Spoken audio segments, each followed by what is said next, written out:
Hey guys, what is up? It's Skullflag44 here. Welcome to Hawk Rambling Seahawks versus Texans week number 4 of the 2013 NFL season. I just want to say I'm sorry for not doing a video the past. I don't think I did a video after the 49ers game and then during Jacksonville week at all.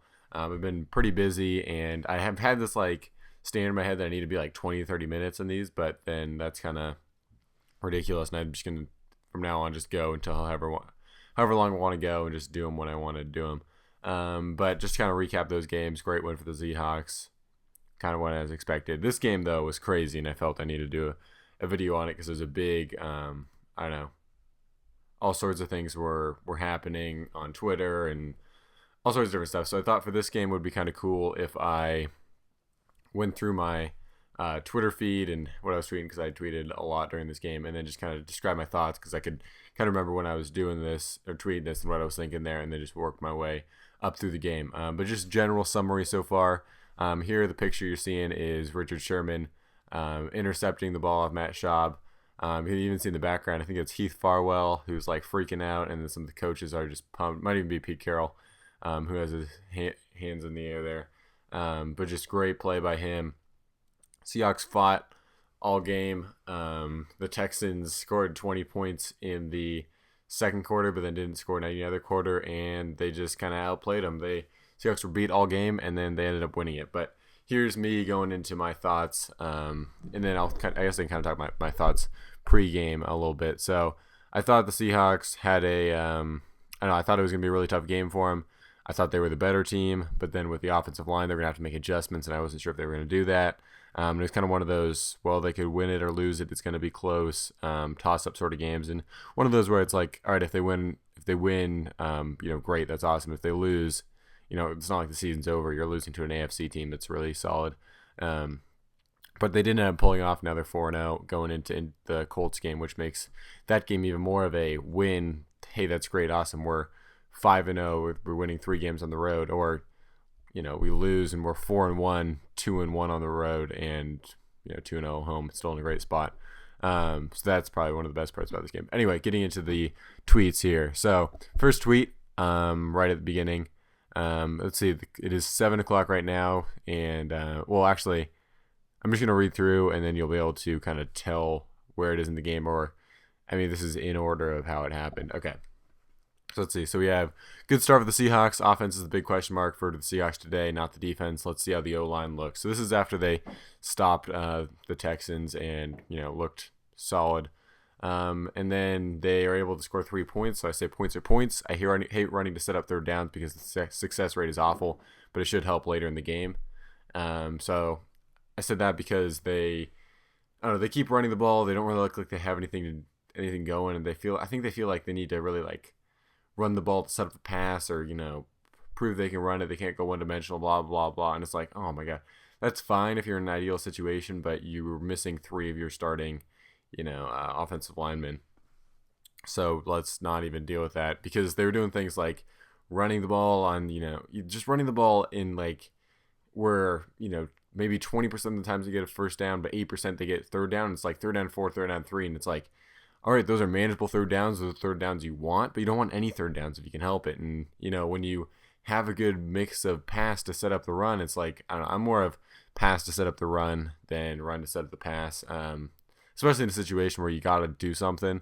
And with the quarterback we have, sometimes in home games you can just pound it and, just kind of grind one out like that. But I don't know, in this one I felt like they needed to pass more. And I just want to say in a general note, the play calling was awful, except for the one fourth quarter drive where it was just the grittiest, gutsiest drive ever. Anyway, moving on. So I said I want to see Russell on some bootlegs or quick throws to get going. This is something I always say. It's like, give these guys some momentum, let them get going a bit, and then you can expand from there. And especially when you get the ball in like these wide receivers' hands, they can do good stuff with it. And so especially with the offensive line struggling or going to struggle, you just need to do that. And then the Seahawks get that crazy interception where it gets tipped up like 20 times. And after giving up some yards, I say, power of the Seahawks defense, too many elite players. With so many, solid players, something good is bound to happen.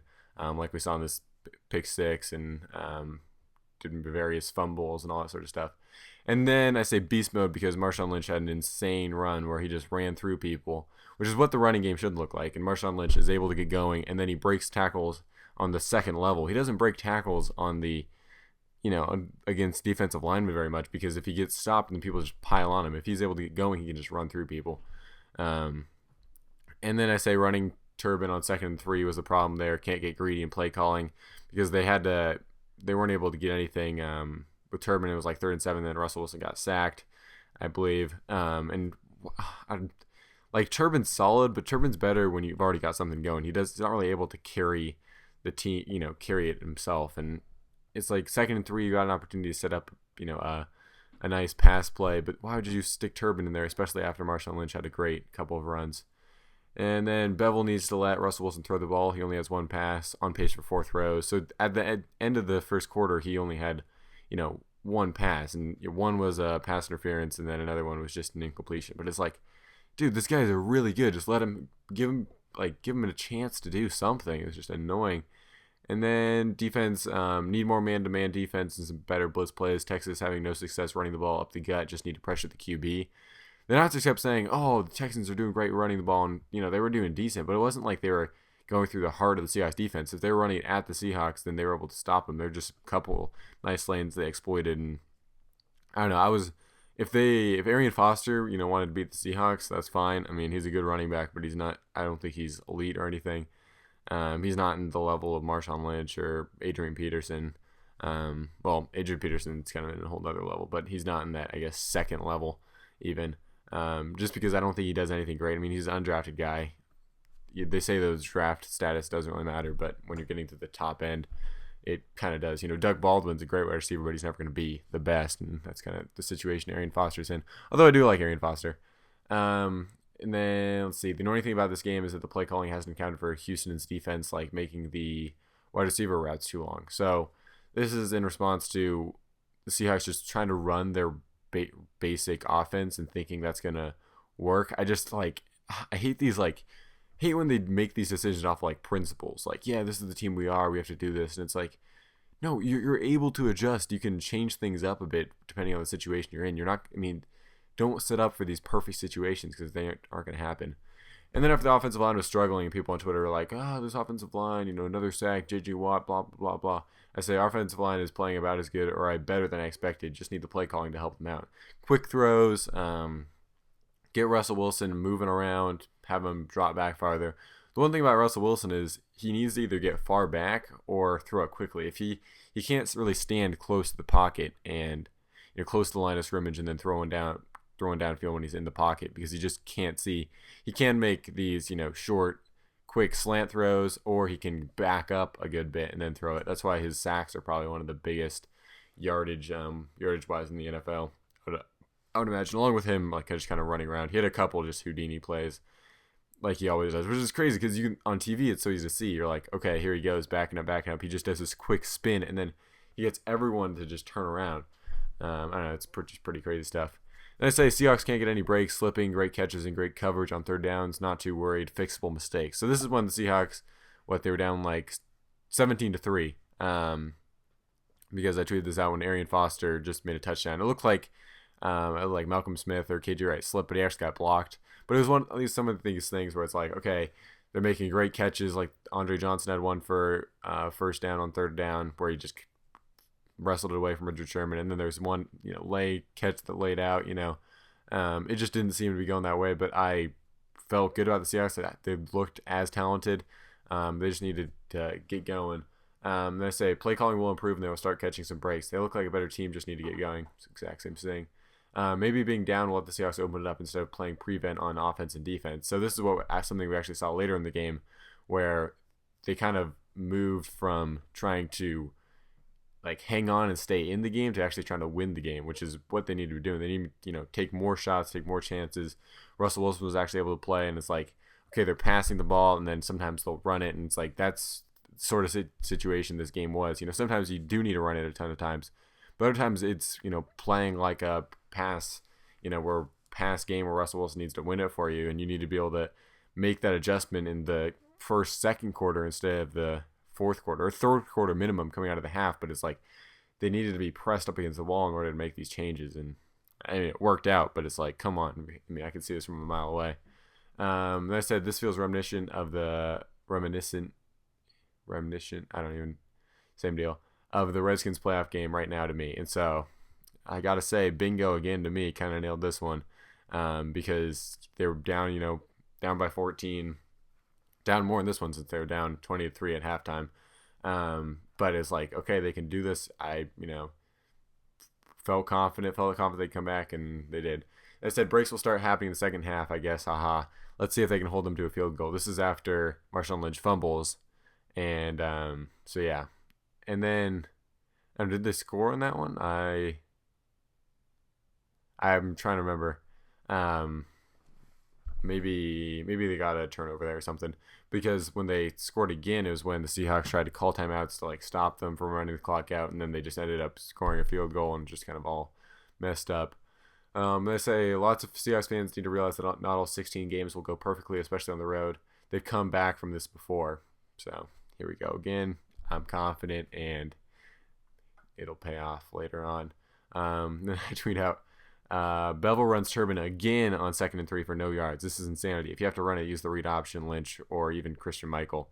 Because it's just like Turbin isn't, especially in this situation where Lynch is, even struggling to get some yards, even though he had broke a couple great ones. It's like Turbin, it's like this just wasn't the game for Robert Turbin. And even, Russell Wilson, 10 carries for 77 yards. Robert Turbin, 3 carries for 4 yards. I mean, just like, come on. And Russell Wilson has an arm, right? Do the Seahawks have receivers too?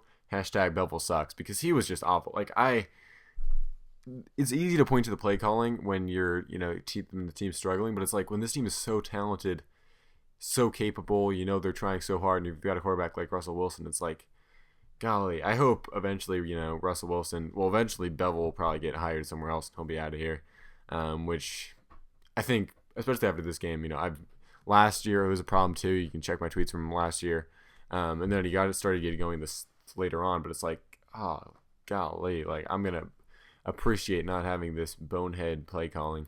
I'm sure there's a reason for it, but I just don't understand.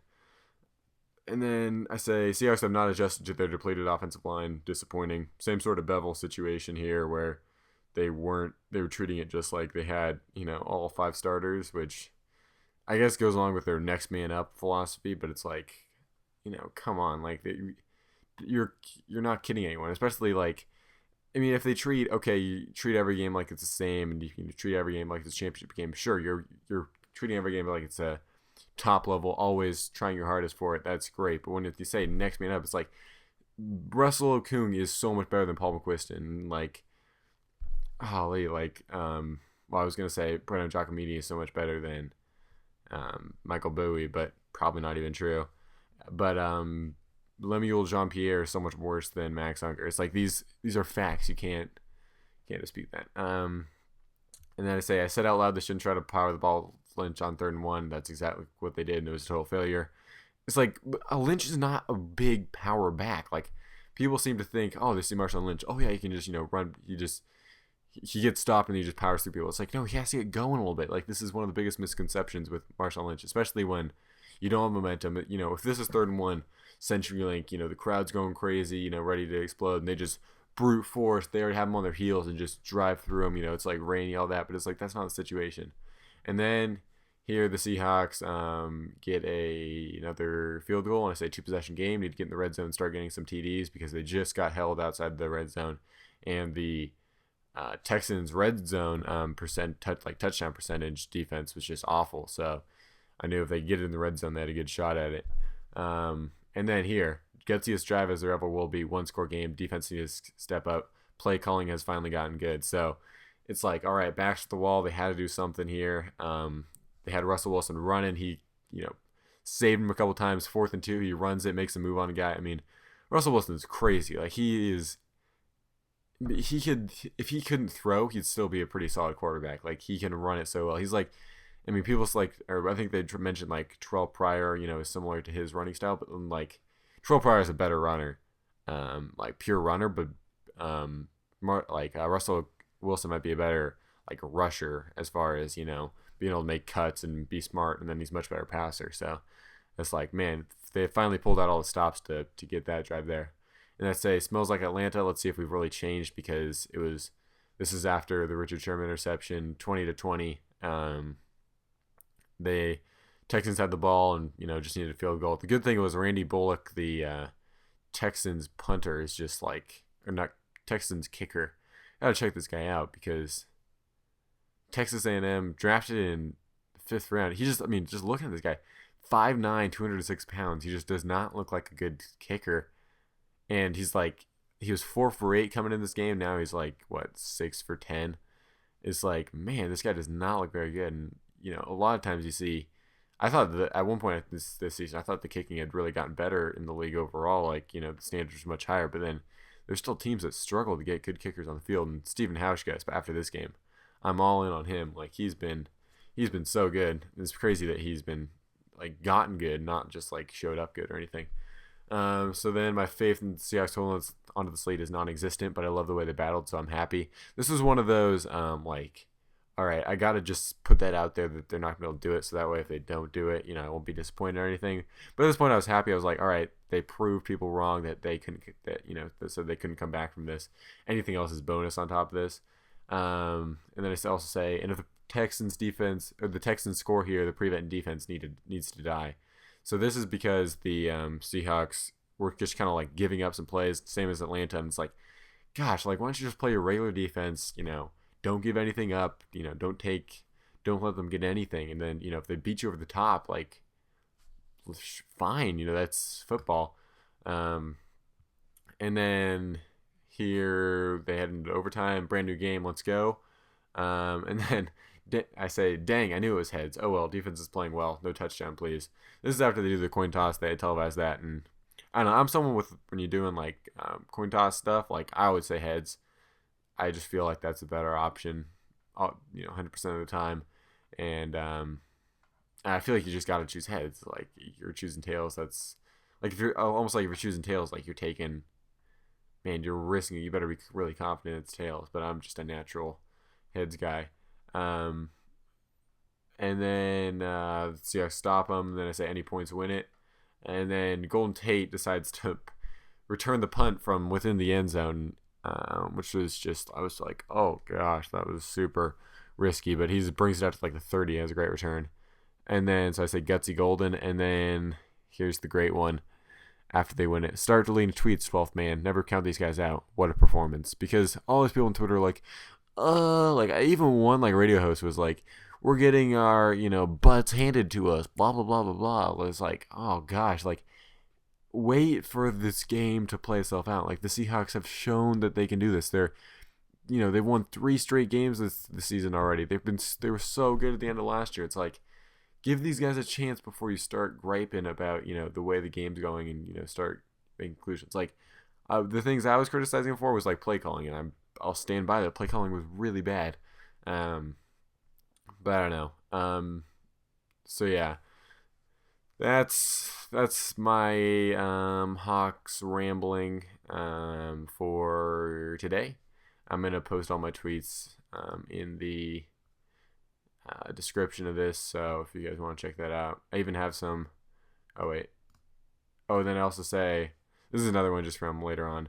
Seahawks have now set the precedent. They are never out of the game. That is scary. You have to win all 4 quarters and possible overtime. So this is after the Seahawks. I just explained all that. After they beat them, and then I was like, wow, they've proved time and time again that they're never out of the game, and they always deserve to be kept in it. And so no team can ever feel really confident that they're able to beat them. So that was it. Fun game, a lot of fun to watch. The first 3 quarters or 3.5 quarters were just awful and disappointing, but then they came back and they were able to get a win somehow. 49ers fans were like, oh, the Texans gave them this one. They didn't even play well against Carolina, blah, blah, blah, blah. And it's like, man, you guys are 2-2. Like, this is what winning looks like. This is how you win the game. You can be beaten all 3 quarters, and then if you come back and they're able to play a great 4th quarter, that's how you win it. Like, that's welcome to football. And, it feels pretty good to be up 2 games in the rest of the division. And then, if you count the 49ers as, the big threat for the division, we have the tiebreaker there. So feels good. Will be fun to watch next week. And yeah, hopefully you guys enjoyed this, and I will see you guys next time.